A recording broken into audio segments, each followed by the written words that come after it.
We have a fabulous panel lined up for you today around this theme. Let me introduce them all after I introduce myself briefly. My name is Catherine Burns. I'm a historian of medicine and I'm based at Wits.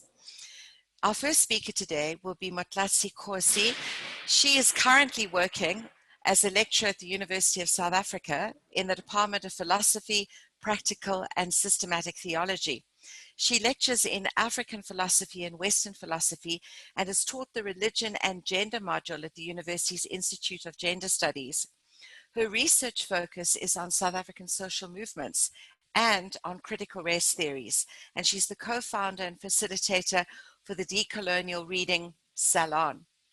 This aims to introduce participants to decolonial theories while attempting to put these ideas into teaching and learning practice. And her current research draws on Black aesthetics as an analytical framework to understand Black lives in struggle. She is currently doing her MA through Rhodes University, or the university formerly known as Rhodes, in the philosophy department. Next up, we have Divine Fu. He is a social anthropologist and professor from Cameroon and director of HUMA, the Institute for Humanities Africa, based at the University of Cape Town. Divine's research focuses on the politics of suffering and smiling, particularly on how urban youth seek ways of smiling in the midst of their suffering.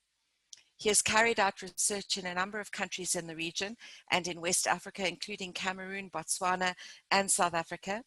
And his brand new research focuses on artificial intelligence and the ethics of being and the political economy of Pan-African knowledge production.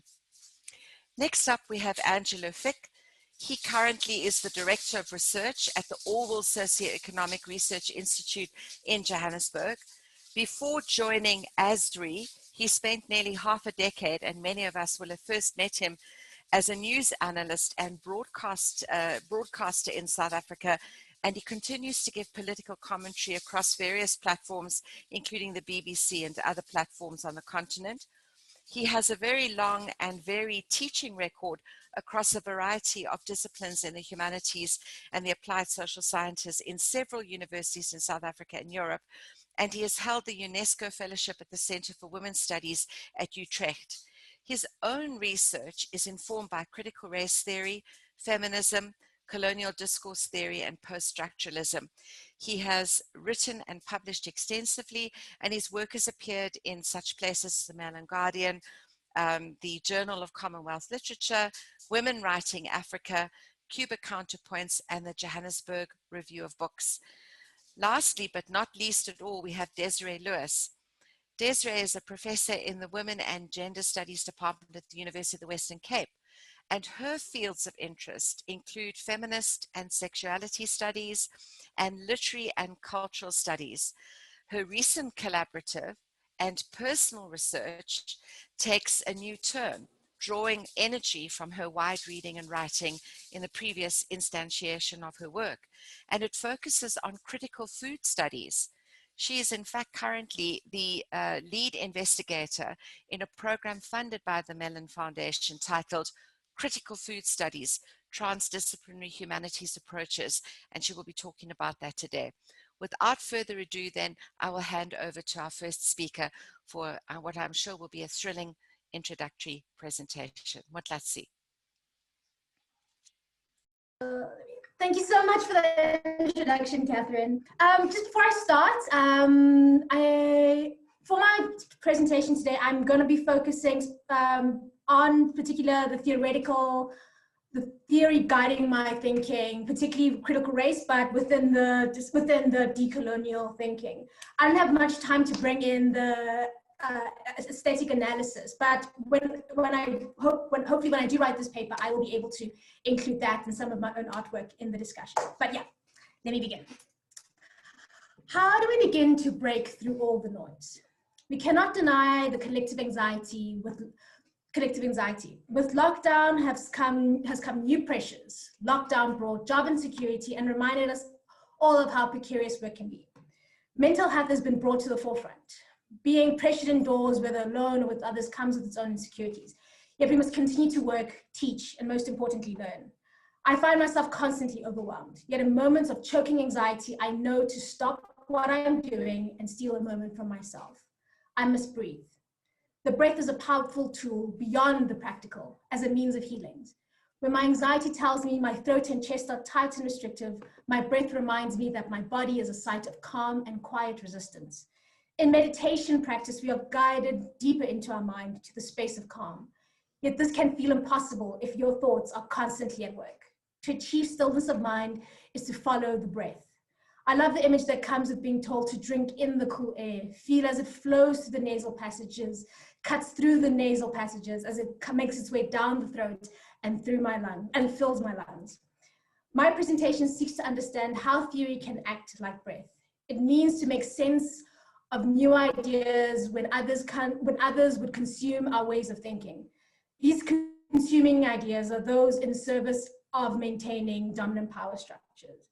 Using Bell Hooks' discussion on holistic teaching, I will engage with how knowledge can be internalized as part of a liberatory practice.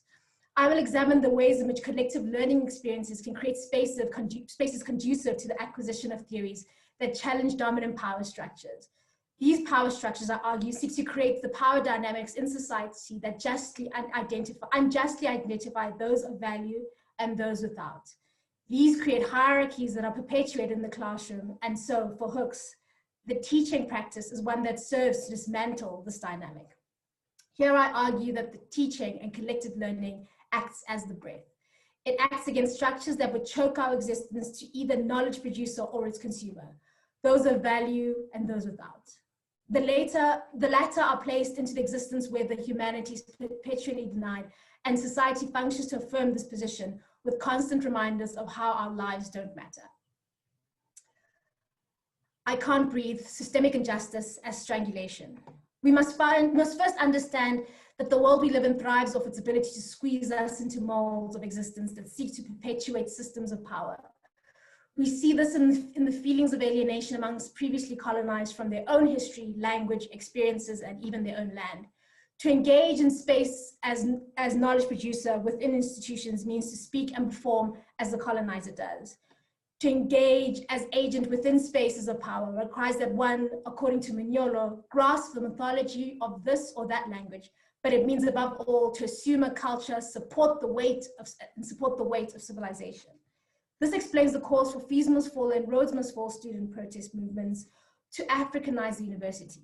Here, the students whose experiences on campus are felt as alienating, even when they're in their own country. Yet this experience is also physically experienced. In the US Black Lives Matter protest, the slogan, "I can't breathe," is used to speak to the systemic violence against Black bodies by police. Eric Gardner, a father and husband, described by his friends as a neighborhood peacemaker, was killed by police. Whilst apprehending him, they would use a chokehold that would kill him. Here's an example of how Black bodies are no longer seen as human and only as threats. During his murder, he was tackled by police using excessive force, and he would be filmed uttering the words, "I can't breathe." Decolonization is a means in which academics are responding to the questions on the function of the university and other such institutions that govern our lives. It offers an explanation on the global economic and social inequalities with a focus on an unequal value placed on certain knowledges and their production. It is argued that thinking is racialized and that certain bodies are deemed knowledge producers and others only its consumer. With the history of colonial expansion and modernity would come the need to categorize populations into human and subhuman. This categorization would be based on racist perceptions when encountering the people of the Americas and Africa, and that would be judged as having a lack of reason.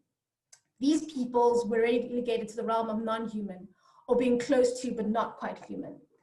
This would be used to justify the extermination, expropriation, domination, exploitation, early death, and conditions worse than death, such as rape and torture, of those deemed subhuman. The legacy of this violence can be seen in how those recovering from colonialism are relegated to the realm of third world or emerging economies. Their experience of colonialism and modernity is one that has left them without land, resources, and their own autonomy over their own lives.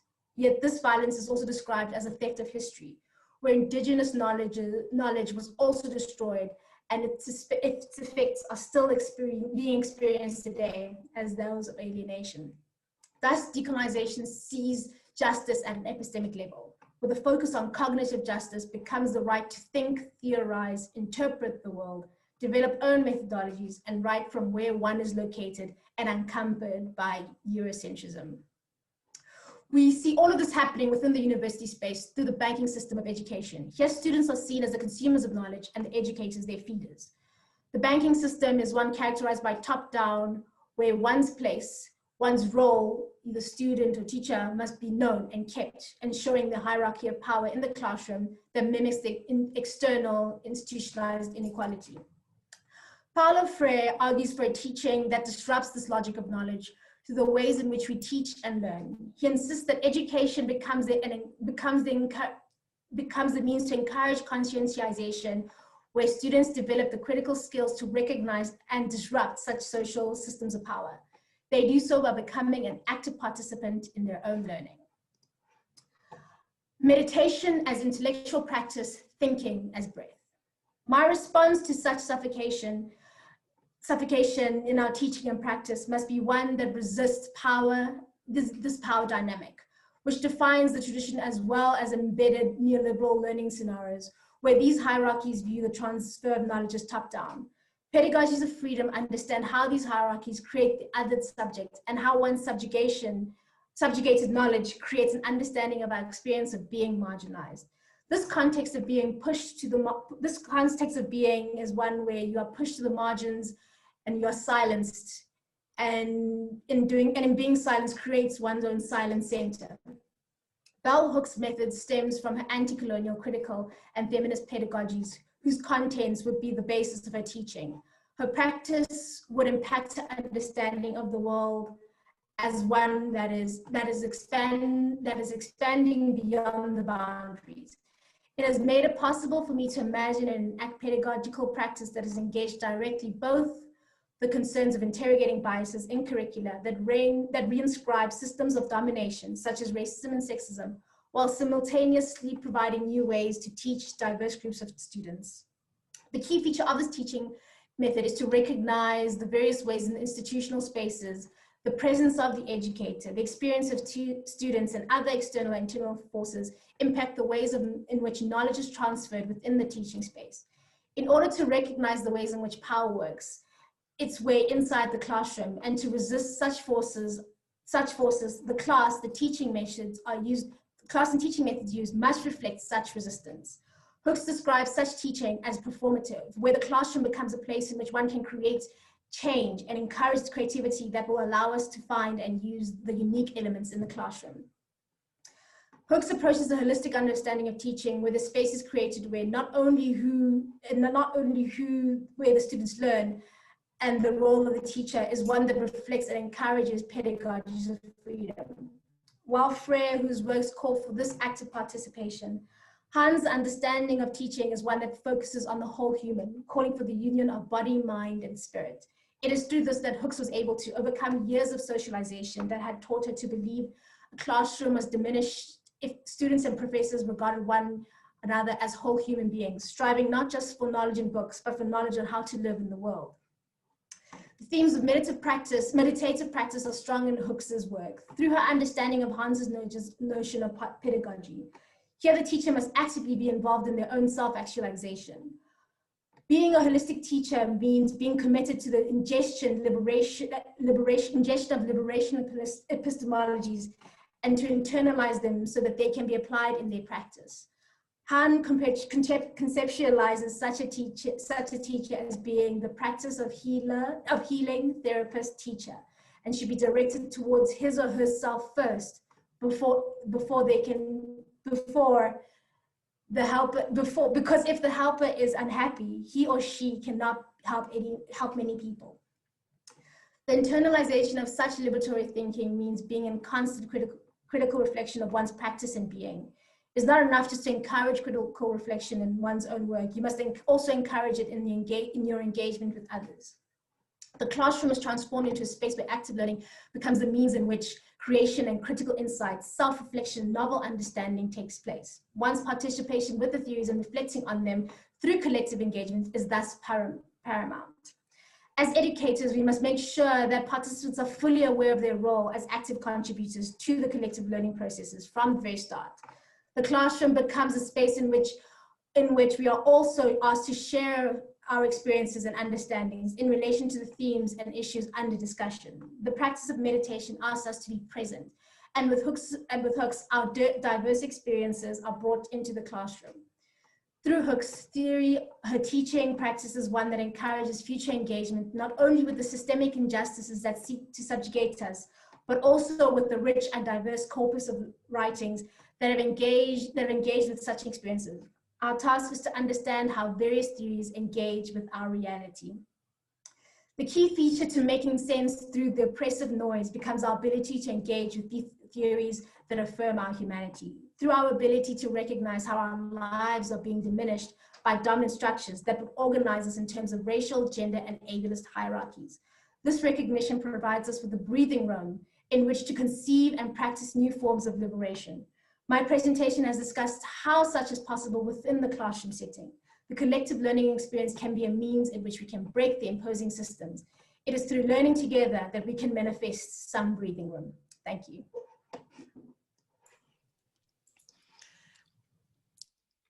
Thank you so much for that, Motlatsi.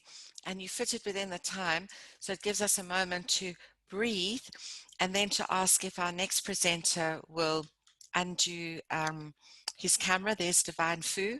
Thank you so much. Over to you, Divine. And if people can please hold on to some of their thoughts and questions for the end of the section. Thank you so much.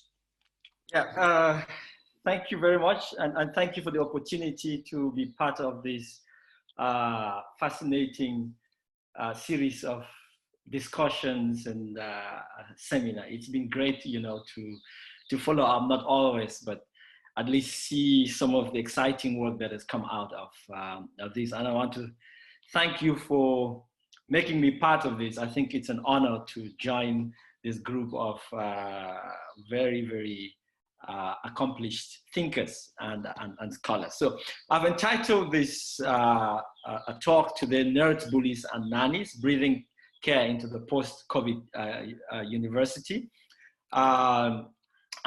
This comes out of, I would say, life's work and an interest in the politics of suffering and smiling, on compassion and care, on empathy, you know, and generally on the kinds of relationships that we cultivate towards each other. Earlier this year, Oxfam published this report entitled The Time to Care, and which was presented at the World Economic Forum.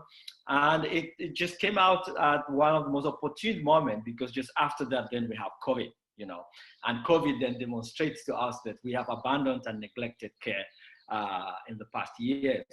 But this report highlights a number of recommendations, and I just want to pick up three of these. And one is to invest in national care systems to address this disproportionate care work that is carried by women and by girls.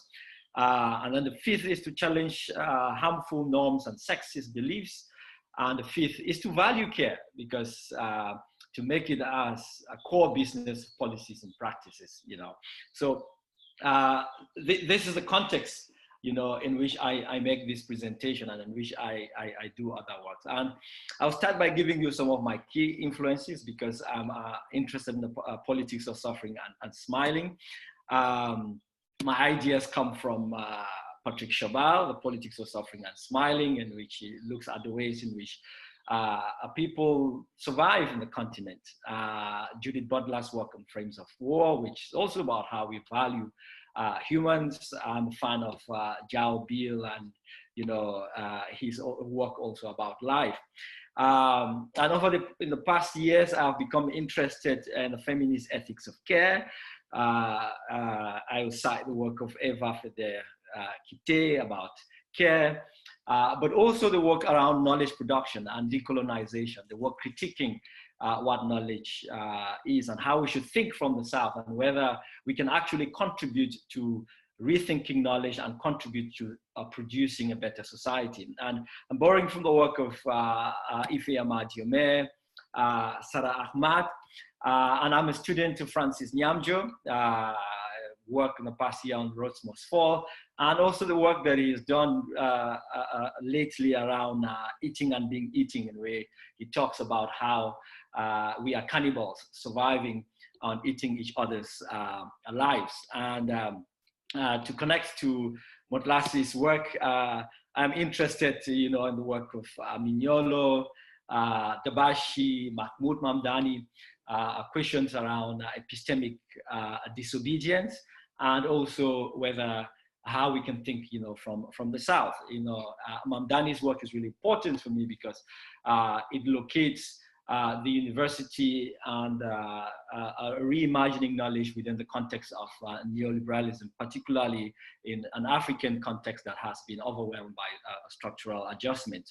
And for this particular paper, it's two schools of thought that, two scholars that excite me. One is John Smith and his book on the toxic university, where he's looking at leadership within a neoliberal context. And the Neil Nodding's work, education philosopher, who has advocated for care, as really central, to education and also to practice, to producing an alternative society. John Smith asked whether universities have become toxic places in which to work. And he's talking about the consequences of policies that affect practices and relationships within this space. And he's ultimately arguing that this is a really toxic space. And then you have Neil Noddings, who argues that the main aim of education should be to produce competent, caring, loving, and lovable people. And within the context of this, I asked a broader questions, how to humanize humanity, which in itself is a kind of a tautology, because you are repeating the fact that humanity is already supposed to have been humanized. So asking the question how to humanize humanity, ask questions what has happened, to our society.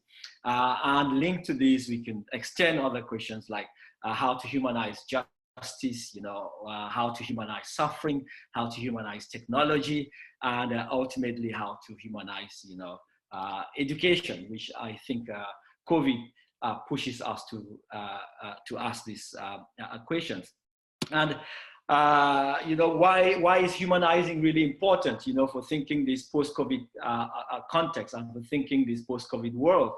I think the theme for this panel is really well chosen because it's about suffocation. And I think suffocation is the best way to describe our experience of knowledge production, of higher education, and the university across Africa and across the world, because we would like to argue that there is a thing around the neck of knowledge production and around the neck of education on this continent, and that the university is asphyxiated.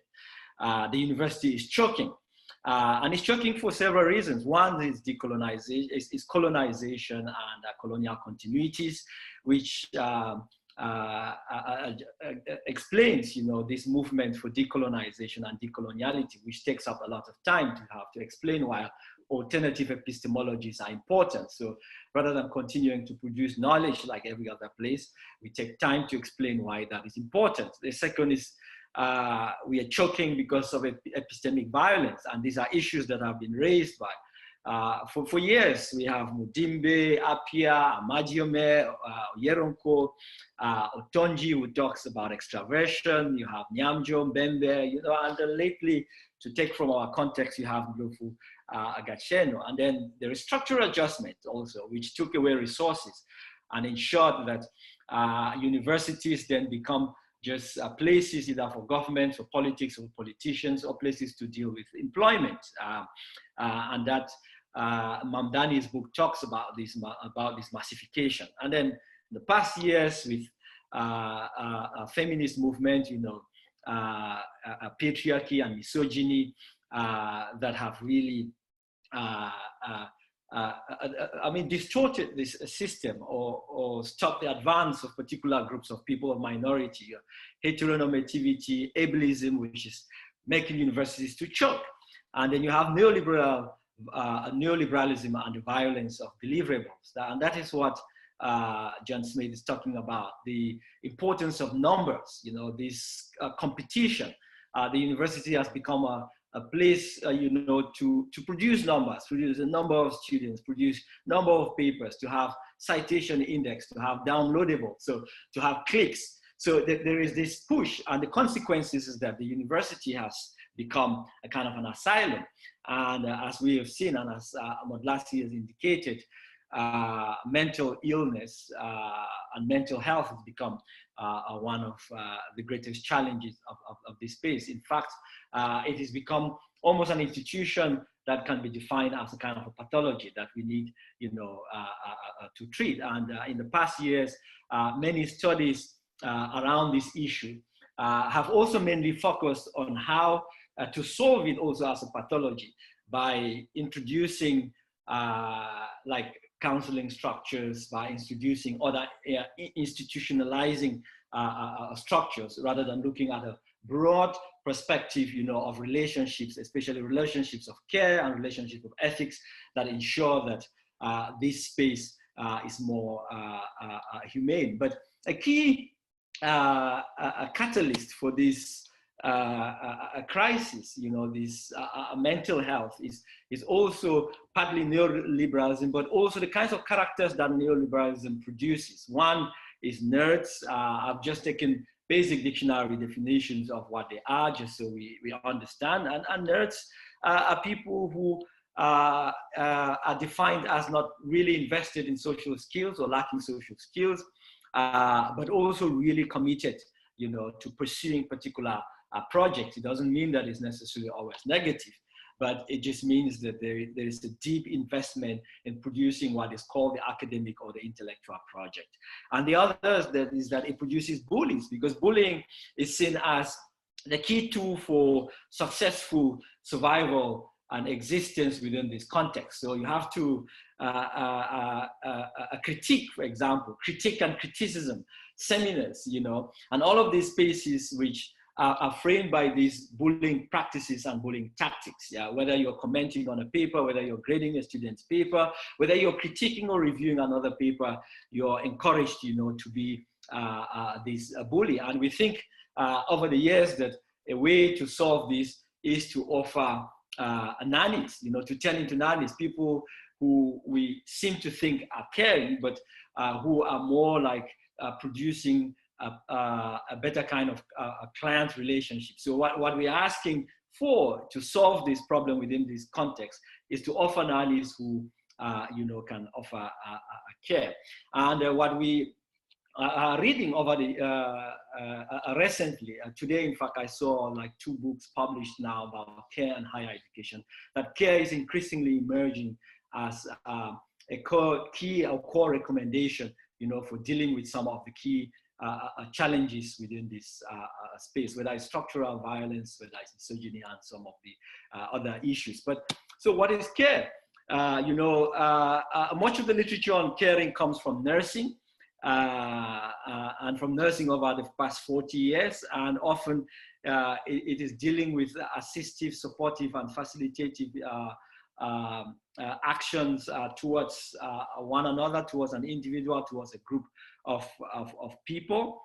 And it's always meant to improve human condition. And care is also seen as a sustained emotional investment in an individual's well-being and a desire just to make other people feel better. Eva Federkite defines care, an ethics of care takes caring relationship as a morally fundamental form of relationship and a value, and that an ethics of care sees the affective connections between people as prior to calculative reasons that bind self-interested people. And this is as opposed to what we see as care within a neoliberal context, which is more about satisfying a particular client. And I think some of the solutions that we are offering to solve the crisis of the university right now is that kind of care, which is about creating better client relationships also.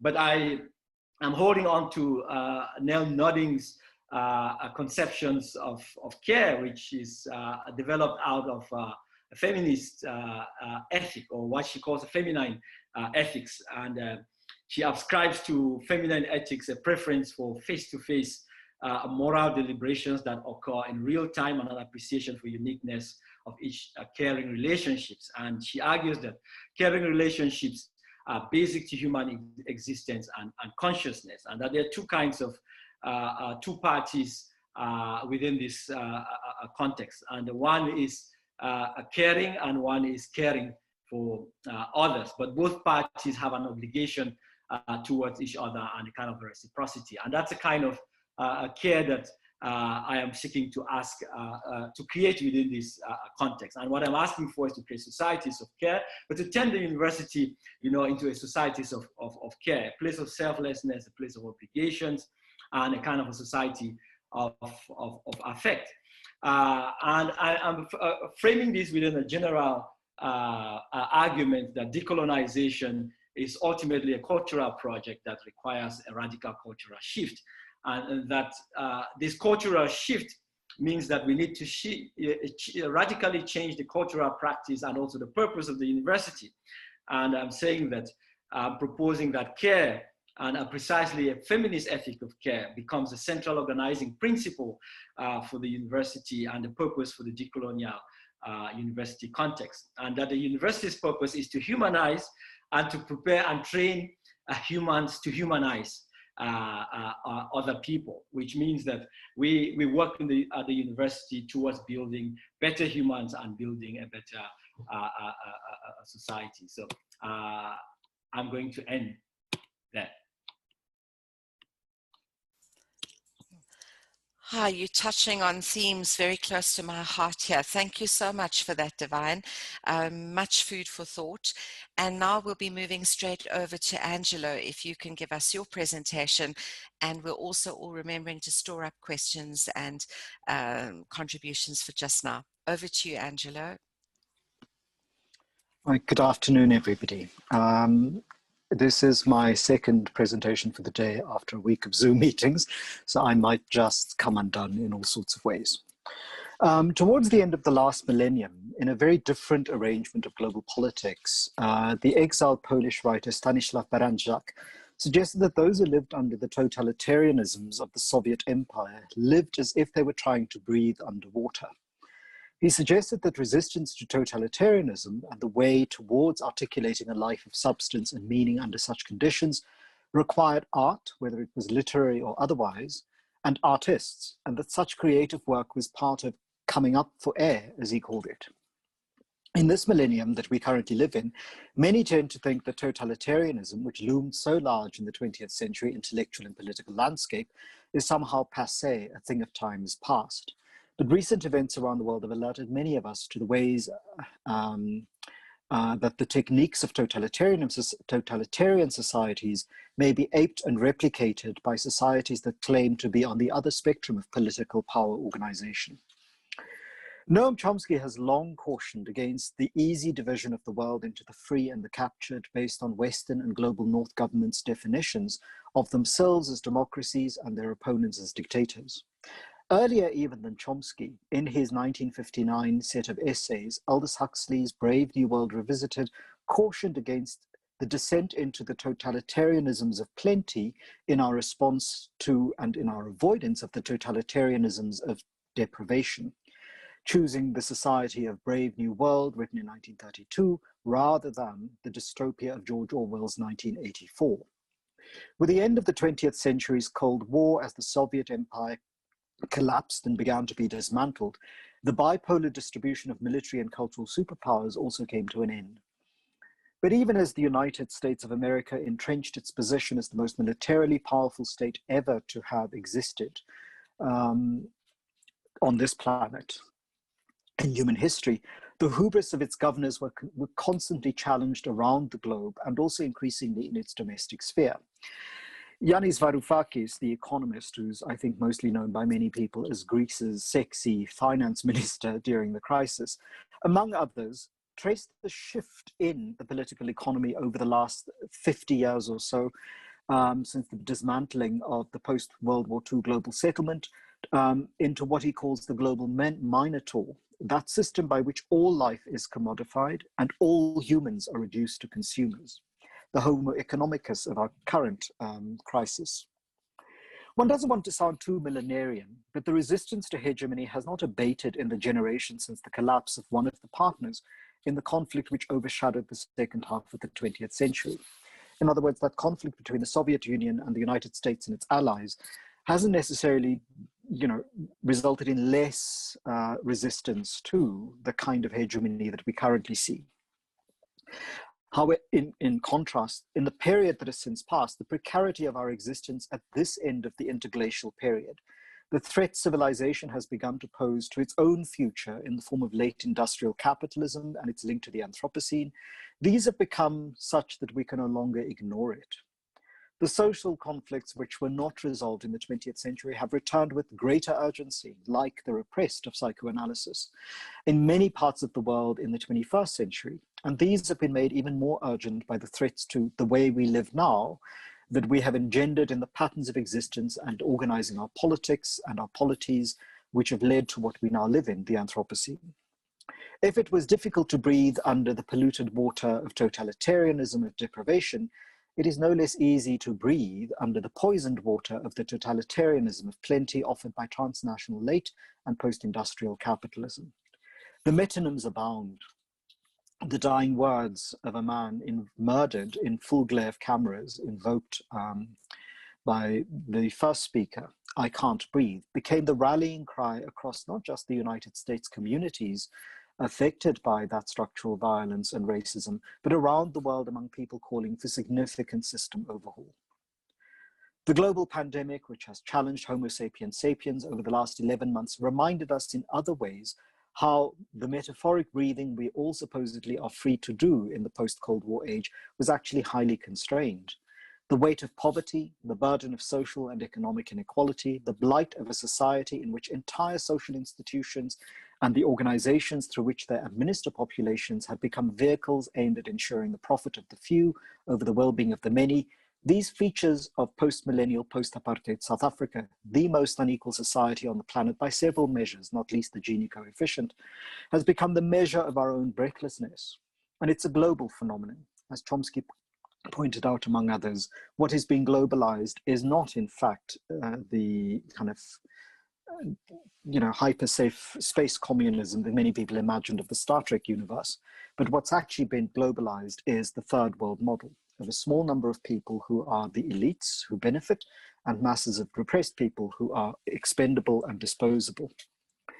If in the abnormal times of pre-COVID South Africa, millions found it difficult to breathe under the polluted waters of a corrupt state and a society organized to enrich the plutocrats even further and to neglect the needs of the growing precariat, to use the terms of Citibank, and its vision for the 21st century that it articulated at the end of the 20th, it became impossible during the crisis induced by the pandemic to breathe at all. While the infection and death rates directly related to COVID-19 reported in South Africa are relatively low, this is no cause for breathing sighs of relief. The inequalities and inequities of a society which had and continues to practice politics for the many but economics for the few were intensified. The statistics about unemployment are not alarming only for what they indicate about the economy itself. Let's not forget that during the global economic downturn, the wealthiest elites around the world actually increased their wealth in orders of magnitude too obscene to bear over the last 6 to 8 months. But they also function, these unemployment figures, as harbingers of a future rife with anomie in which the social and political alienation of the age of capitalism become the way of being for millions of people, billions of people, who are rendered as failed examples of Homo economicus in social arrangements for which Homo sapiens sapiens have no value. We are not because we think, we are because we produce and consume. So how do we come up for air in this scenario, in this nightmare vision of a near and distant future, if not already a present, on a fast destabilizing planet, destabilizing for us, that is, and for the way we have lived and breathed over the last 12,000 years? Toni Morrison, in response to the 2016 election victory of Donald Trump and the GOP, an organization Noam Chomsky calls the most dangerous threat to continued human existence, suggested that this was the time for artists, not to provide comfort, but to begin to engage in the imaginative acts required to envision other ways of being and spur all of us to work politically and urgently towards bringing those other ways of being to reality. This is akin to the valuable work of figures like Václav Havel and Zbigniew Herbert and other Eastern European dissidents across the 20th century. And this time around at stake is our very existence as a civilization, as Homo sapiens sapiens, because Homo economicus is the death of Homo sapiens sapiens. In South Africa, the trouble with breathing is can be seen as metonymy in the country's battle with diseases of the lungs. Tuberculosis and silicosis come to mind. Both of these are physical diseases which have a specific relationship to the industrialization of the country over the last 130 years by the mining industry, that bedrock of wealth accumulation among South Africa's elite across the state's colonial, apartheid, and post-apartheid incarnations. In fact, the breathing troubles engendered by the mining industry blight the subcontinent as a whole, because migrant laborers from neighboring states and elsewhere in the region take their breathing troubles home once they are no longer useful to the local industry. And this has been the case for a century. And with a compromised public health sector in a society in which corruption features as nearly constitutive of not just the party political, but even the political in the larger sense of matters of the polity in both the private and public sectors and across almost all the social institutions, it is indeed difficult to breathe, sometimes literally. In a global pandemic of the kind COVID-19 is showing itself to be, this is indeed troubling. Coming up for air here and now will therefore require of us to see this moment in which literal breathing is so difficult. In addition to tuberculosis and silicosis, and in addition to COVID-19, one should add the polluted air of South Africa's cities and town. The city I live in, Johannesburg, the heartland of the economy, has pockets of air where it is considered almost too toxic to breathe, and the residue of the mining activities enter people's bodies every time they do that thing of inspiration.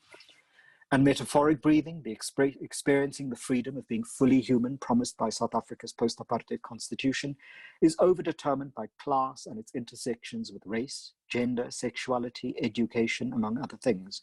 This is, after all, a femicidal society, a society of massive rates of life chances curtailed for the poorest majority. Think of the working class people who died at the hands of the South African National Defence Force, robbed of breath, going about their everyday legal business during the lockdown, for whose deaths no one takes responsibility.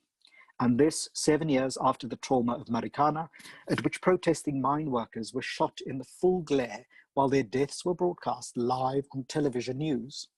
This in a city 3 years after more than 150 vulnerable poor people with intellectual challenges died in state-run facilities because of administrative neglect in the wealthiest province of the country, the economic heartland of not just this state, but of the region, if not the continent. Think of the man who took his last gasp in a makeshift tent outside a public hospital in KwaZulu-Natal during this pandemic crisis, and the many others like him, because he couldn't afford or didn't have the political connections to afford access to the inside or to better care. Karen Armstrong, the former nun and philosopher, traces the ways in which almost all major religions center the notion of the human spirit in breath, the inspiration of air into form by a deity. Think back to those terrible words said in a terrible moment. I can't breathe. Listen to the gasps of the poor and the deprived and the women of this femicidal society, South Africa. Imagine the last gasps for air of the school children who drown in pit latrine toilets, which South Africa's government has still not phased out. And recall the court judgments which have found that no one need be held accountable or punished for the deaths of someone as small and as vulnerable as Michael Komape, dying in a pit latrine at his school in Limpopo. Many people, and not only in South Africa, though that is the focus of my thinking here at the moment, are unable to breathe given the polluted, fetid, figurative water of neglect the system pours over them, even as it deprives them sometimes of literal water. But there is hope, as the people of Bolivia have shown, and as ordinary South Africans attempt to show us every day. They are coming up for air, and the role that art plays in articulating that insistence on humanity amid dehumanization, on the resistance of ordinary people to the processes by and through which their extinction and their breathing and the extinction of their breathing are planned must be encouraged. Therefore, the possibility of our future breathing does not lie only in the science or technology, to borrow Umberto Eco's schema, but also in the role of the imagination, of the artistic. After all, as Margaret Atwood keeps cautioning us in her latter years, as she calls them, as she crosses back and forth translating what science and observation tell us about the world by representing it in imaginative story, all life depends on the most basic element, oxygen. Kill the life forms in the oceans which produce that oxygen, and we're all done for. In literal and metaphoric senses, we therefore need to heed this caution. There are other ways of being in the world and of being with one another, and that will insist, I will insist that those other ways are important if we are to continue breathing. Our imaginations need not be constrained by the triumphalism of advocates of the already existing. We need institutions for those new ways of breathing because the existing ones stifle our breaths, sometimes metaphorically, but sometimes tragically, as has been shown, also literally. Thank you.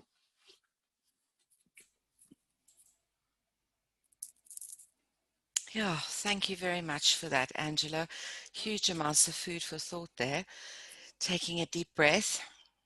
And now over to Desiree for her presentation in a room filled with plants, which I hope will help her to breathe literally and figuratively. I hope so too, Catherine. Thank you very much. And thanks, Carla and all the other organizers for this opportunity to share reflections. I'm hoping to pick up on previous speakers' commentary on what is suffocating about academic knowledges. I've submitted a paper, so let me try to summarize my reflections here. Basically, I'm interested in everyday human engagements with food in relation to efforts to transcend anthropocentrism. These efforts are often associated with post-humanist academic inquiry, but I describe this inquiry as breathless. In other words, its effect is often to consolidate the ego and the rational explaining human subject. This is very different from the fusing of knowing and being evident in non-Western knowledges such as yoga and Buddhism, and of course many others. And what is interesting is, of course, which indigenous or non-Western knowledges have become kind of, have been seen to be prominent and significant. It is also very different from the intuitive connections that certain human subjects have with the non-human through eating, growing, handling, or generally obtaining food. In many indigenous knowledges, connections between the human and non-human are mediated by breathing, and Motlatsi has described this breathing. But basically, as she's shown, this harmonizes dualisms like the mind versus the body, or an I, as opposed to the world surrounding it. As my paper indicates, I've found the post-humanist work of Jane Bennett and many others very useful. But what does bother me about post-humanism is that it foregrounds forms of social inquiry in the West. Much of Jane Bennett's work illustrates this, and she's been very emphatic about situating her work on vibrant matter in a Western metaphysical tradition. So Bennett, for example, reads North American hoarders, people who kind of accumulate masses of junk, and Oprah then rushes in to investigate this, or some other kind of television program explores this. She sees these actions of these hoarders as agencies that demonstrate their recognition of thing power.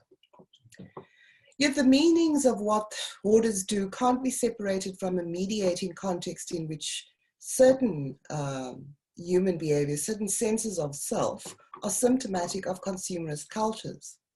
To say I am not me without certain things doesn't necessarily imply a recognition of the agency of things. It can confirm a world in which identity is totally contingent on possessions and accumulation. So I find Juanita Sundberg's critique of post-humanism very relevant here. In similar ways to Sundberg, I found myself veering more towards non-academic forms of knowledge in thinking about non-anthropocentric ways of being. As said, I deal with two in the paper, although they're connected. One is the spontaneous way in which certain human subjects try to establish connections with food as matter and life beyond them, and so transcend a limiting sense of I entrapped in a specific body. And the other is indigenous epistemologies, which I generalize about terribly, but anyway, maybe that can be taken up in the conversation. Many indigenous epistemologies are connected to the embodied knowledge that I focus on. This is because neither, as academic inquiry does, reinforces the separation of inquiring selves from the worlds that they're part of. With posthumanism in the academy, ontology and epistemology are separated, with thought, language, and representation ultimately reinforcing the very dualism that seems to be challenged. In many indigenous knowledges, such as yoga, Buddhism, Confucianism, ethics, knowing, and being are fused. And this fusion is often seen to be facilitated through breathing and a kind of suspension of thought. It's this fusion that I'm interested in the case of certain human relationships to food. Since eating, growing, cooking, and buying food so obviously reveals connections between the human and the non-human, this relationship is a crucial one. It can allow us to explore both transgressive and conservative, broadly put, responses to the human-non-human connection. The example I use is an odd one, which is the example of people shopping in certain supermarkets. And I'm especially interested in a third-generation family-owned supermarket that originated as a small sort of corner vegetable and grocery store in a suburb very close to the city center. It's of course very far from the alternative, the healthy, progressive alternative that's often celebrated by food justice scholars and activists. It's not a cooperative, it's not a farmer's market or outlet for the sale of community garden products. It's an emphatically commercial venture whose owners make profits and exploit their workers in selling food at competitive prices. But a very rushed summary of what I found striking from observation and interviews includes customers' sense of freedom in a space that is very different from spatial arrangements in large supermarket chains. Rather than being contained by supermarket aisles, customers have the freedom that many have in open markets. Related to this is shoppers' freedom to touch, select, and smell items, and also to experience a sense of connection to these items and their source. And it seems to me that shoppers invest positive meaning in being able to insert themselves in circuits through which food items travel. In today's corporate food system, the circuits of food sold in most supermarkets are overwhelming or impenetrable. Certainly these circuits are not experienced as known, and it's the sense of these circuits being known that I've picked up in the shoppers at the supermarket that I've been focusing on. The shoppers somehow seem reassured by belief that they can know and find a place for themselves within assemblages of foodways. So I'm curious about how generic anomalies like my example thrive in urban contexts around the world. In Sweden and Germany, for example, I've gone to small grocery stores, many established by immigrants, that seem to offer food buying pleasures for customers who experience other outlets as very alienating. An obvious reason is that the former provides non-mainstream foods that customers want and prefer. But I think another reason seems to involve the ontological freedom that food buyers often yearn for. And this freedom is obviously at odds with assumptions made by the dominant food system. But it also transcends Cartesian and anthropocentric beliefs, namely that human desires are shaped primarily by the mind and cognition, or by a distinctively human subjectivity that can be separated from the dynamic force that matter, other life forms, and the environment exert on it. So back to breathing. I end the paper by stressing that it may be in pauses and retreats from more obviously critical responses, such as academic inquiry or obviously progressive food activism, that we can find encouraging and sustaining stories, actions, or evidence of consciousness for confronting anthropocentrism. These pauses, which metaphorically could be described as breathing, may not be as limited as we often believe them to be. They may be embedded in our memories of practices around and feelings about food. And these are memories, practices, and feelings that thought and many knowledge forms, including seemingly progressive ones, can suppress. And that's me. I'm stopping there. Thank you.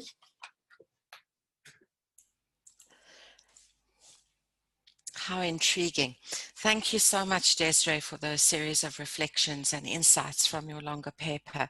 I'm sure we're all thinking that we would love to have a chance to reflect over these pieces again at some point, and no doubt we will. I'd love to open this up now for the audience, which numbers quite a number of people, nearly 30 people now to participate. Would anybody like to indicate a first question?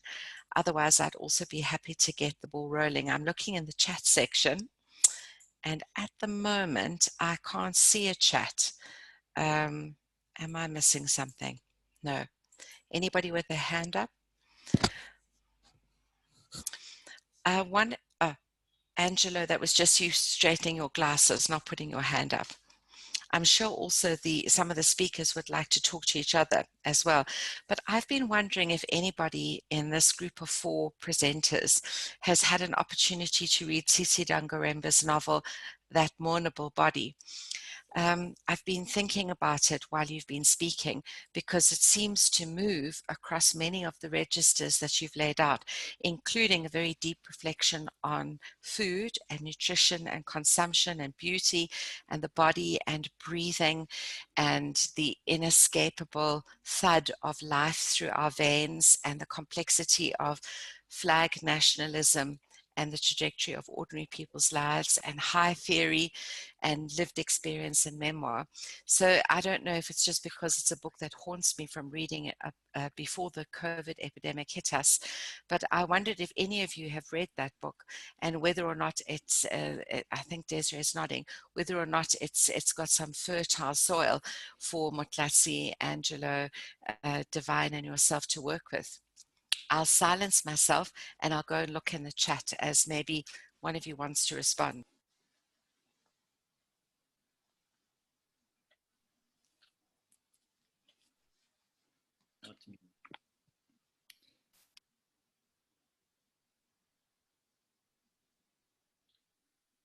Battling to see if there's any chats. Please let me know, one of the other team people like Carla or Charlotte, if I'm missing out. Perhaps we could then start with a question that's a bit more specific, and that is, all of you have brought forward invocations about the complexity of theoretical positions and positioning yourselves in bodies of literature, most explicitly perhaps in Desiree and Angelo's presentations, but Motlatsi also sets up her argument in that space. Divine almost set out a smorgasbord for us of a range of different spaces of theoretical brilliance. I mean, to the point where his slides gesture towards the front pages or the covers of books that have inspired him and drawn him to tunnel in on the university and its caring space. And the last third of Divine's presentation then goes into the space of the university and the violence and the claustrophobia and the cruelty that we are bringing upon each other in that environment. But I wonder if maybe I could just draw an explicit golden thread from all of you, including Angelo, and ask you all, how do you think about the place of theory as you are writing into these themes of suffocation. Some of you have given explicit commitments to us that you're interested in theory from the South. Some of you have stitched together a huge palimpsest of theoretical heritages in drawing to the fore your own journey, in particular, Angela, all the way from Václav Havel to 19th and 20th century thinkers and to thinkers that we might consider to be post-humanist. Desiree has explicitly, while complimenting, for example, her colleague in Cape Town, Jane Bennett, has positioned herself in humanist spaces, in pro-humanist spaces even, and also begun to draw on literature and also the works of people who are outside of the academy. And Motlatsi has got a very strong commitment to the approach of thinkers such as Bell Hooks, who, as we all know, spent a huge amount of her intellectual energy in trying to make lucid and absolutely available her highly complex abstract thinking in language that could be understood by a person with perhaps 10 years of schooling. So I wonder if I can throw that question out first. What is the work of theory in your own imagination from your projects on suffocation? Perhaps starting with Motlatsi and then working our way through the speakers as I look out for other questions. Thank you, Catherine. For me, I mean, the work of theory, one of the things, a big part of this work, my paper is based on another paper I've written. I basically write about my experiences with the decolonial reading salon. How that started and how it leads to your question for me, one of the big issues is that I attended the UNISA's decolonial summer school. And one of the key problems me and a colleague and friend of mine had was that a lot of these teaching spaces, it felt like there was no space for the actual student to participate in this theory that is being discussed. And if anything, to feel like they themselves can be a part of what is being taught, this theory. Because the big thing is that you have theory concepts that go above your head. So how does one, as a teacher, really like bring it home to the student that you are a part of this thing called theory? Because this is about you. It's about you, it's for you. And one of the big problems when it comes to Eurocentric colonial ways of thinking is that you are being spoken to, you're being spoken of. Theory is not meant to be for you. You're supposed to be told as a Black person, as a person living in the margins, the theory is supposed to be forced on you. You're not supposed to be represented in the theory. So for me, when it comes to work of theory, we need to find ways in which, as we're teaching this theory, we need to find ways in which students themselves can see how this theory is involved in their lives, or more importantly, how this theory is not involved in their lives. It should be, in a sense, a critical practice of and critical engagement of the theory, but at the same time, we should also be working towards creating theories that actually do represent people's lived experiences. So for me, if anything, the place of theory, it should be one whereby people feel like they're involved in the creation of the theory, whether it's in the school, whether it's in the classroom, or whether it's in, for instance, my research focus has been in social movements. And one of my big arguments is that social movement spaces, we need to emphasize that social movement spaces are spaces where theory is being made. Theory, importantly, being made in that it argues against the Eurocentric understanding that Black spaces are not spaces where theory can be made. And then in a part of recognizing where theory is being made in these spaces, we need to ask ourselves, okay, theory's been made, but at the same time, how is this theory being made? And what is this, in a sense, how does this contribute to our understandings of what it means to even be making theory? Because there's more, theory cannot just be us submitting academic papers that go out into journals, and then people that we are speaking about never get to read them. Of course, journals are expensive to access. University spaces are impossible to access if you don't have the financial means. So how can theory be a bridge between different worlds, especially worlds in which those who are not told that they're not theory makers and told that they are outside of the mainstream and do not belong? How do we incorporate them within this practice of theory making? Thank you. Thank Thank you so much. And if Angelo, Desiree, and Divine would like to take up that theory question, feel free to, but I do now see that we have a number of questions from the audience. So if you wish us to move on, that's also fine. Thank you, Motlatsi.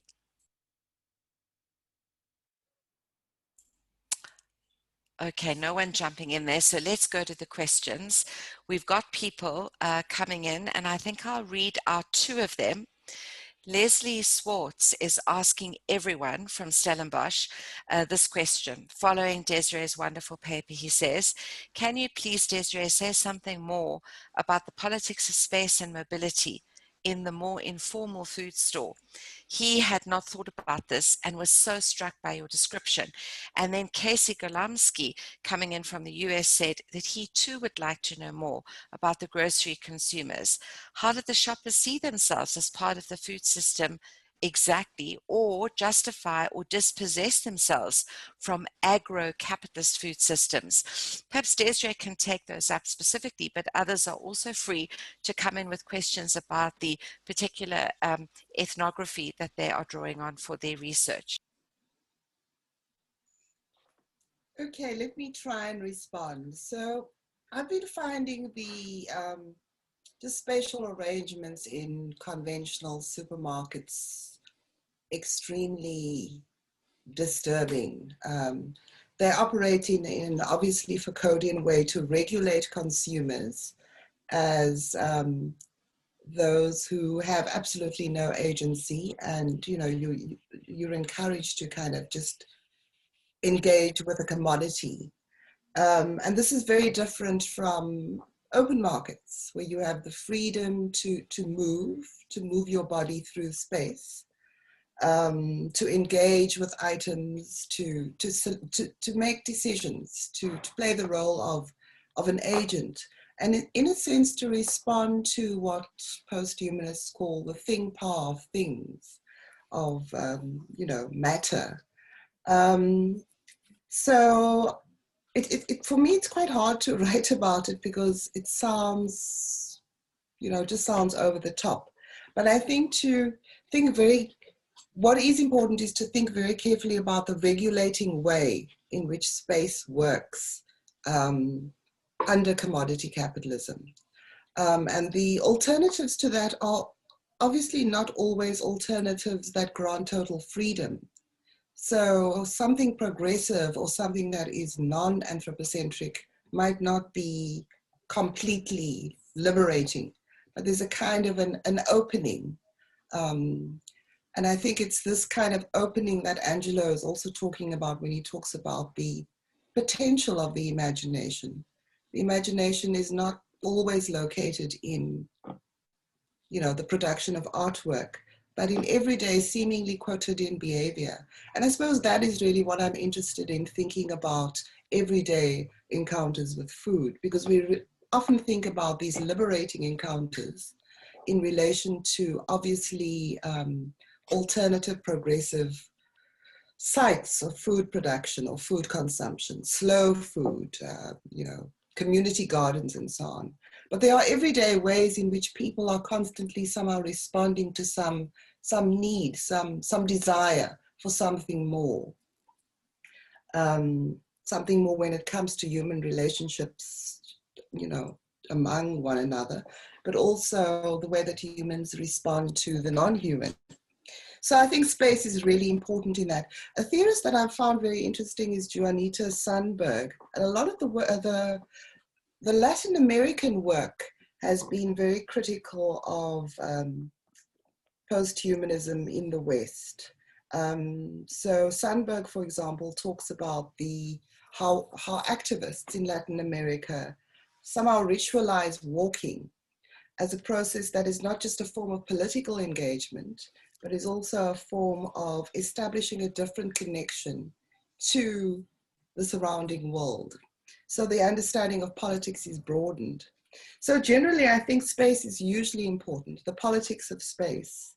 The other question about, this is another tricky question, because what I've been doing, I've tried to avoid this business of sort of going up to people. So I've had conversations with people in the supermarket and try to work out their sense of why they come to the store as opposed to others that are close by. It seems to also draw a very wide range of people. It's not simply that they go there for convenience. There's something else that they seem to get out of it. And this something else is not because the owners have consciously devised this, welcoming space. So yeah, I think it's, I've been drawing on observation and also certain interviews with people at the grocery store, but they certainly are not explicitly saying that they see themselves as being, totally immersed in an alternative food system. It's my sensing some sense of satisfaction, conviviality, and pleasure. So yeah, unfortunately, this is definitely not, I'm not an anthropologist and I don't do proper ethnographic research. So yeah, I don't know, there might be a follow-up question, but I do say a bit more about it in the paper as well. Yeah. Well, there is a follow-up question, and maybe we can put it to you now. And then I've also got ones coming in for Angelo, and I've got one for Divine, and I think that will link to something Motlatsi is up to too. And this is quite a long question that came in from Renelle van Zale. She said, Desiree, I looked at group photos of teachers at an old high school in the city, and I've noted with alarm how slim all the adults were in the 50s and 60s, and how particularly from the 80s onwards, obesity has set in solidly, pun intended. And so she's asking a question about the period of the last 30 or 40 years and the way in which being overweight is worn, as she calls it, with pride. And she talks about education, consumption of food, over processing, and so on and so forth. Can you elaborate on this a bit? And when you've responded to that, I'll read out the question directly to other participants. Yeah, well, I suppose that's not really the focus of my interest here, but just to respond to that, the corporate food system, of course, has a vested interest in encouraging people to eat unhealthy foods. These are the foods that are often cheap. These are the foods that are available. And I think very often we underestimate the extent to which taste for food is constructed. It's not something that is innate. So the growing levels of obesity, not only among adults, but especially among children in South Africa, is frightening. I've recently been doing work on food advertising to children, fast food advertising to children. And companies are investing incredible amounts of money in advertising these fast foods, especially in the global south, because there's been more kind of awareness of the health implications of these foods in the north. So in many ways, this needs to be explained in terms of our current political economy and the central role that the corporate food system plays in propping up that system, that economy. So much for that response. And obviously that leads us to the very door of questions of aesthetics, which is something that both Angelo gave us a whole sort of roadmap into, and that Motlatsi is working on.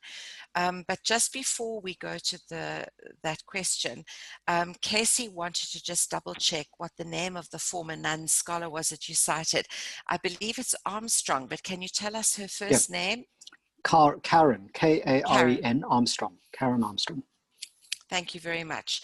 Okay, so now I would like perhaps to invite particularly Angelo, and then I'm going to see if I can draw Divine in too, and Motlatsi, to talk us through the last part of your paper, where you, like Desiree, are working with the imagination and with questions of representation and of the work of art and freedom, and rubbing that in ways that were very interesting alongside of, or getting electric charges, placing that alongside of extremely heartbreaking and soul suffocating, rich powerful social realist examples of people dying and people suffering, including South Africa's most, the last 8 years of our history. I wonder if you could show us how, in your writing and in your thinking, these pieces of your reading and of your analysis come together. And you end on that quite hopeful or hope-filled note, and maybe we can use that as a vehicle to come back to Motlatsi's work on the Black aesthetic and her broader project that she's drawing from, not only today, and then see if we can come back to divine afterwards and think about care in relation to that.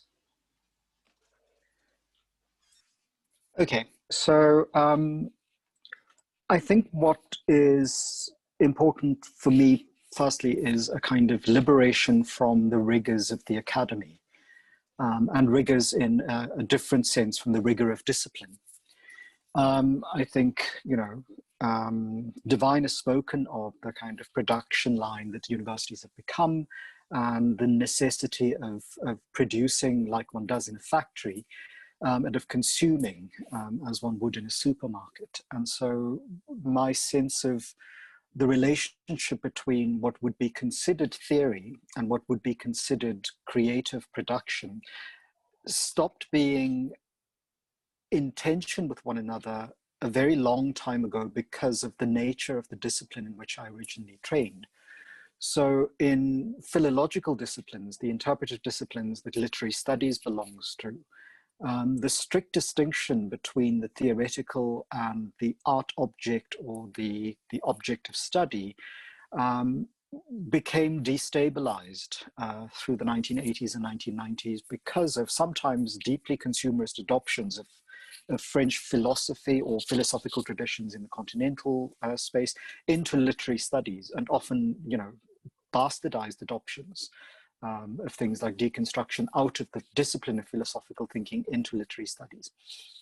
But that has meant that for a very long time, I don't draw that distinction between the poem I'm looking at and Ijaz Ahmad's, tome on postmodernism or theory itself. What I do is look at it as both linguistic acts, which words play a role, and I think of the ways in which both of these sets of texts operate as texts. And therefore, I don't have that kind of, and because my job does not require me to produce material inside one or the other, where the one is valued if you produce theory in the academy, and the one is not valued at all if you produce some other kind of creative way of thinking through something. And I suppose if I were to become hyper self-conscious and make too much of thinking through what this is, I would have to agree with Motlatsi that actually there's a longer tradition of meaning making about the world, interpreting the world, and not just in the form of reporting the world, that has been done even outside of the technical literate tradition, right?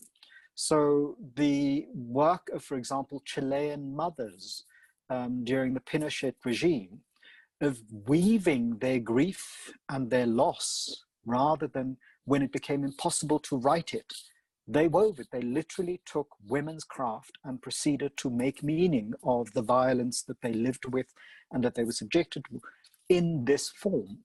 And there are lots of those kinds of traditions where I think instead of simply looking at them as art objects that comment on the world, they are also objects that make sense of the world. They're vehicles for thinking through the world in very much the same way in which philosophers think through the world. And it's simply a 20th century industrial university organization phenomenon that we started separating these things into the disciplinary spaces, into what is scientific thinking and what is creative exercise. Because if you go back into the 19th century, even for European writers of the 18th and 19th century, like Darwin or Humboldt or Goethe, that distinction between the science and humanities, between philosophy and mathematics, simply isn't there.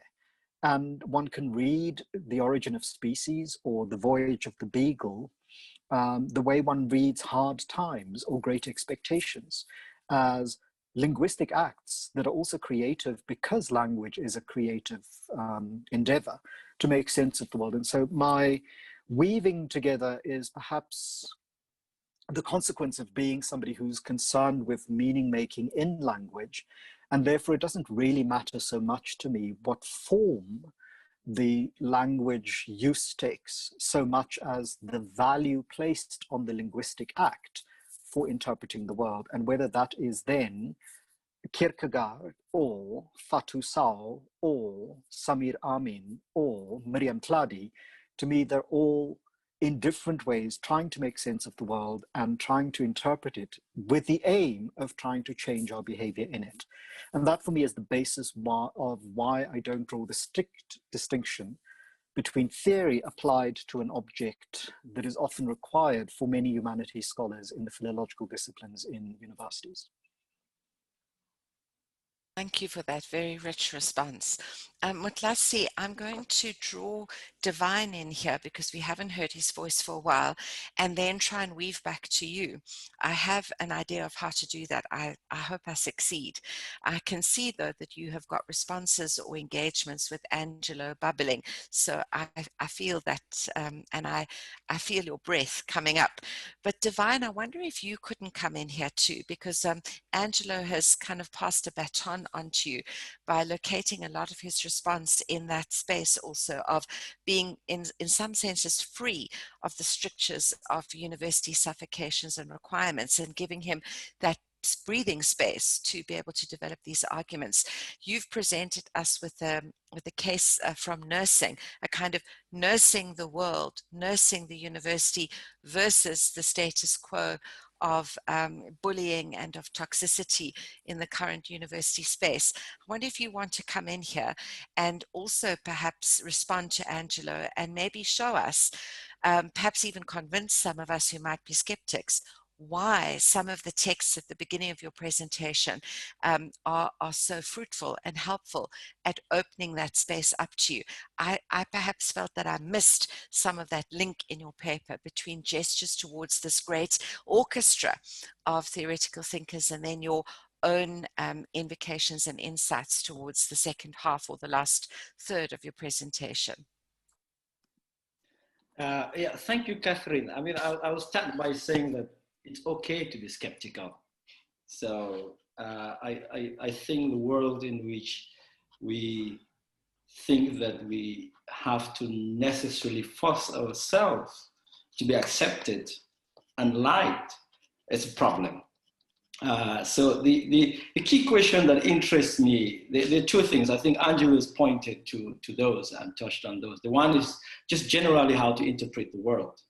I think those are general issues that we are all trying to deal with, to grapple.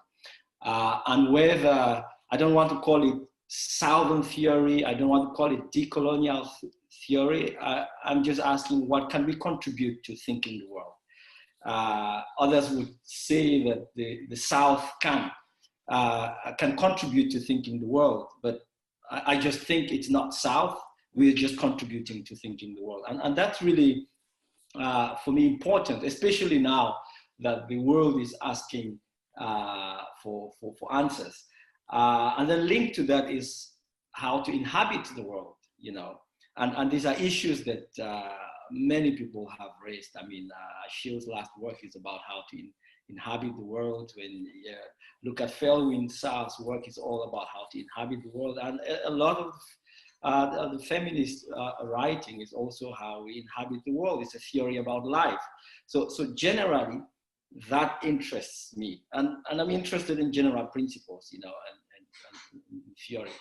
I mean, how that links to what I'm saying. Over the past years, we are struggling to find answers about how to rethink the university. Over the past years in this country, we are still struggling to unpack what transformation should look like, what decolonization should look like, what a decolonial university should be like. And in the past year with COVID, it has even pushed us further. You know, in fact, after COVID, there were lots of debates about whether we should move online, what it meant to be online, and what it meant to exist and survive as a university within this context. I remember Loise Lushaba publishing a paper and asking that universities should close down, and we turn universities into treatment centers, or we turn trained students and 10 professors into volunteers so that they can help into the, in the great effort. So these are all questions that are pushing us. And what I'm doing is responding to that and providing a kind of a framework that if we are to reimagine the university, we need to start by asking the basic question: what should the university do to us? What should the university do for us? What should we as a university do with the university? And I'm just saying the university has to help us to inhabit the world better. And that can happen through theory. That can happen through changing the culture of that space. And that is about bullying, you know, having to create spaces where we don't necessarily focus on these abstractions and this philosophical violence and the structural violence, but moving to a place where we cherish relationships, you know, with each other. Noloazi, I get your question. Of course, there are forms of care that that hurts and uncomfortable to others. In this case, I'm overly pessimistic. Of course, it's a problem, but I have chosen in this case to explore an overly pessimistic, overly optimistic perspective. And I think that the feminist thinking over the years actually provides us with strong frameworks of how to deal with this kind of devaluation, this kind of how to humanize the world better. Do you see the allied question or the associated question from Charlotte about a particular kind of Trojan horse care from white feminism that maybe you could take up before we go to Motlatsi?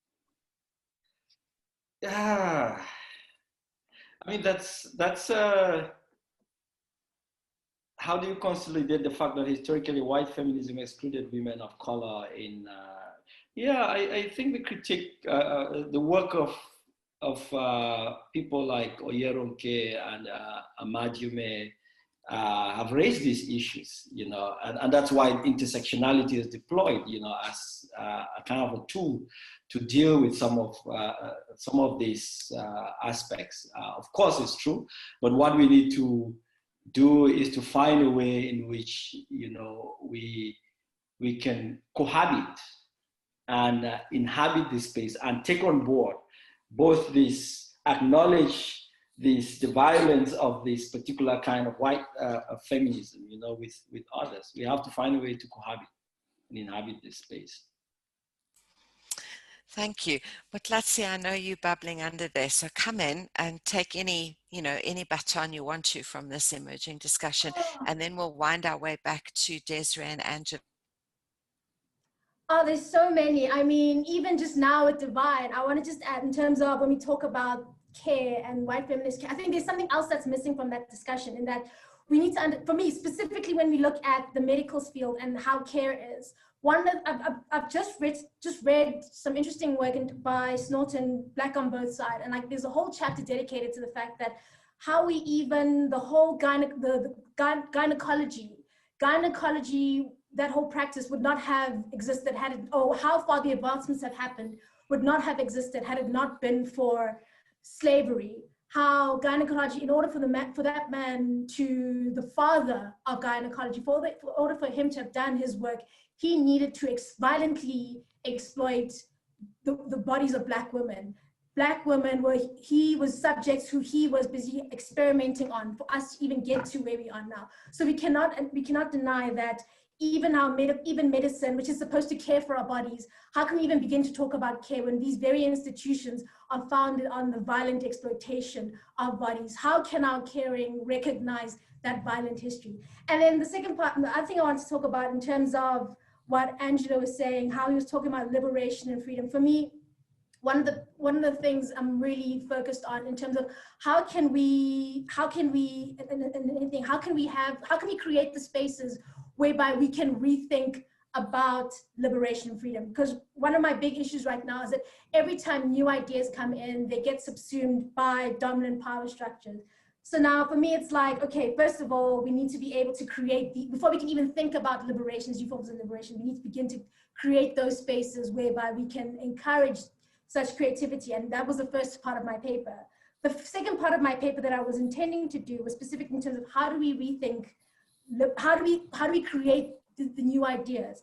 And so for me, this is where Black aesthetic comes in, because there's a whole history of production, of artistic production, whereby there have been people, artists have been thinking about liberation. And the lovely thing about entertainment is that even historically, where Black people historically have not been allowed in other spaces, like we're not allowed to be academics, we're not allowed to be thought of knowledge producers. The one place where they could be producers and start thinking about their own subjugation has always been through entertainment.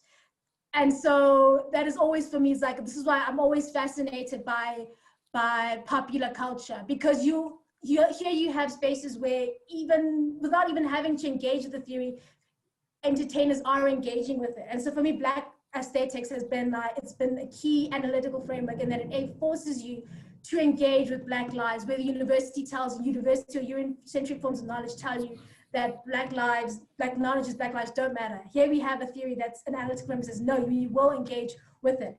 And in the second part, there's something within the Black space. What makes it so important is that it's engaged in it is about how can we express ourselves, be free, but at the same time doing all of this within a space of subjugation. So if anything, what's his name? Snorton in this text, Black on, what's it called? In his text, Taylor in his text on Black is Beautiful. He makes that important, point that within these Black spaces, there is, no matter how oppressive these systems are, here you will find expressions of liberation in terms of how they would love to see themselves, how we would like to see themselves as free, but also in terms of like challenging the very structures that tell us that we are nothing. So for me, Black aesthetics is that means in which we can do that work. And just to add on to Desiree, there was a question that talks about how do we deal with how do we deal with obesity and people taking pride in obesity? I mean, for me, in that question itself, how do people taking pride in their obesity, like there's something also very problematic in even that question itself, in terms of how, here you have people who are in a space whereby they're objectified based on how they look as they body, in terms of what they look like. And they're saying, no, I will no longer be objectified. I can still conceive of beauty within the space of being fat. And so this, if anything, it's not in a sense saying taking pride in one's obesity. It's rather saying taking pride in the beauty and that they can be creators of beauty within a space where they are told that no, there is no beauty here. And so that in itself is a space of liberation. And so yeah, that's what I wanted to say. Thank you. Rich responses. I'm sure, I mean, they've got a lot of people nodding away as you're speaking, Motlatsi. We've only got about 5 minutes left, so I'd like to actually go back to Desiree and then maybe wind our way back to Angelo. But Divine, if you want to also come in with a couple of more points about where you see your research coming alive in the university space and perhaps how you're trying to embed this in humor, that would be great. So let's go to Desiree, wind our way back through Angelo and end up at Divine. Desiree, you've had the baton passed to you from Motlatsi there. Yeah. I suppose I've been becoming more and more cynical about the role of theory and social inquiry within the academy. And I'm thinking more and more about how academic knowledge has subject constituting effects. I suppose I'm also thinking about what we understand by freedom. I mean, I've been working with feminist theory, post-colonial theory, critical race theory for a while. And I think I've reached a stage where I'm trying to think about, well, you know, where do I go from here? where do we go from here? What does it mean to think about freedom in broader, more expansive ways? So for me, I think it's what is really refreshing about the volume of work that's being produced under the sort of aegis of decolonial knowledge making, especially I think in Latin America, is not only that it is concerned with relationships among humans, but also in so doing is also concerned with thinking about what it means to be human and what it means to think about the human in relation to what is beyond the human. And I think in our current context, which is, and Angelo's described, that we can no longer continue like this. This is the kind of investigation that we really need to pursue. In some ways, I think that we can get stuck in talking about, in fixating only on identity politics. You know, where do we go beyond that? So yeah, just, yeah, I think that's probably all I have to say by way of conclusion right now. Let me hand over the baton. Thanks, Desiree. We're handing over to you, Angelo, and then to Divine. I'll try and keep my remarks short. I think in the emergency that we're in, and here I'm using Elaine Scarry's notion of thinking in an emergency, coming from a feminist literary perspective, that we don't really have time to continue to invest in the institutions of modernity that have brought us to this crisis and somehow think that we can continue to do the self-actualization inside these institutions that exacerbate the crisis. And therefore, somebody that Divine cited, with whom I find myself in politically very different, you know, I'm not necessarily in the same political camp as Lwazi, but the abolition of institutions is central, I think, to thinking of a salvation project for the world. And it's, you know, if we think of the abolition of slavery and its compromises, the abolition of Nazism and its compromises, all sorts of institutions that are currently seen as highly problematic instead of what they really are, which is oppressive, and in which people think they can do progressive work because they will be getting advantage from being in those institutions, whether it's in education or in the entrepreneurial capitalist marketplace. The sense of the institution having to survive because the individual or groups of individuals will benefit from its survival is part of the problem we're facing now. And what university education as one institution of many has shown over the last particularly 20 years, and not just in South Africa, is that it's actually inadequate to the civilizational crisis that we face, because it is so deeply implicated in and has been co-opted into the global multinational corporate system. And not just by the ownership of the corporations, but by the parameters, the rituals, and the practices inside the university that somebody like Gay Tuckman calls in her book, Wannabe University, the ways in which the corporatization of the university has meant that it's all about output, production, promotion, advancement, fame, all of the things that capitalism does. And my concern around the radical possibilities in things like the student insurrection movement in South Africa, for example, is how quickly it was domesticated, how quickly the decolonial project is being domesticated and institutionalized as yet another opportunity for a Saatchi chair or for independence from teaching and it's not to critique those people because I think they're evil. I think it's just the system. And as Desiree points out, you know, my phrase is location and locution are linked to one another, but the subject formations that are created by these institutions and the rituals mean that the radical possibilities that many people imagine in them are very quickly accommodated, funded, domesticated, and the institution flourishes on. And it's that very institution and its implication with the problem that results in the crisis that we're in. And so it's a bit like suggesting we will solve family violence by reforming the family instead of abolishing the family. We will somehow resolve femicide by, you know, reforming patriarchy instead of abolishing it. And what abolition of the system and its institutions would require, that I think requires radical rethinking of the subject positions we currently inhabit that depend on and have been determined by those institutions. And that I think is part of where I wanted to go in my second half of the paper, by weaving things together and thinking of the hopeful possibilities that reside in abolition rather than merely in reform for individual or group benefit. Thank you so much for that, Angela. And just before we hand over to Divine, Nomalanga has thrust a perspective into our chat group. In some ways, we've had an old-fashioned discussion because we haven't once mentioned Twitter or specifically focused on social media. And she reminds us of the politics of neo-identity and the cul-de-sacs that lie ahead. And she describes students not being suffocated by, but perhaps being drunk on Twitter.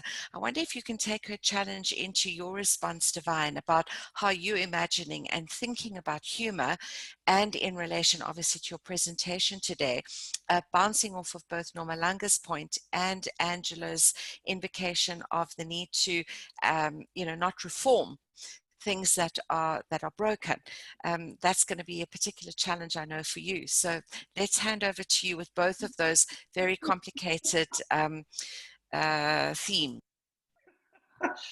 Yeah, I thank you very much. I think that colleagues have actually provided really good responses to those questions. Basically, my assumption is that the university in its current form cannot liberate us. That, for me, is a basic conclusion. And I think we've demonstrated that in many different ways. And we continue to struggle with these ideas. And even we see in institutions that when we substitute one alternative with the other, the system continues to create this violence and to reproduce this violence. So we have to come to agree that the university actually needs a radical reform. And I think, as Angelo and others are indicating, it can't just be having to produce these numbers, to count, number of clicks, number of articles, number of citations, and that's what pushes this violence, because as we run after numbers and we run after deliverables, we end up being these beasts who really fail to care and fail to acknowledge each other. And then we become also a place where we are service providers and then we are clients.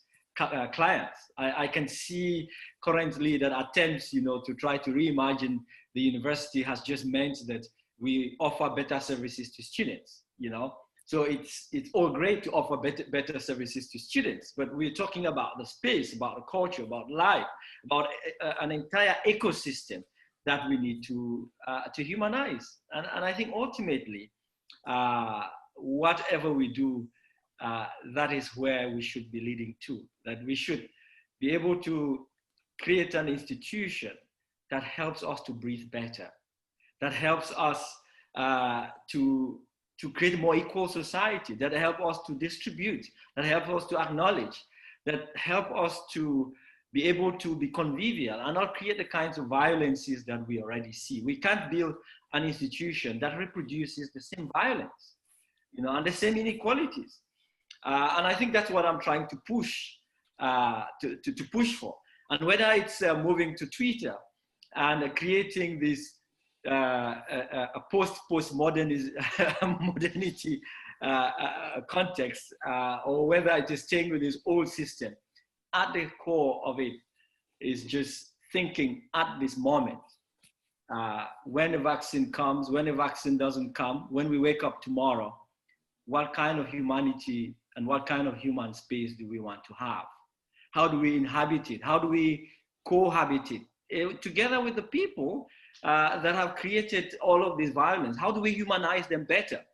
Because in the end, we have to cohabit, this space. Otherwise, we'll continuously reproduce this violence. And I'm just arguing that we need to go back to Oxfam, to the Oxfam report. We need to push towards a feminist ethic, because what feminism has offered us is a theory about life and how we can cohabit, how we can value humans, and how we can be alternative people, to tomorrow.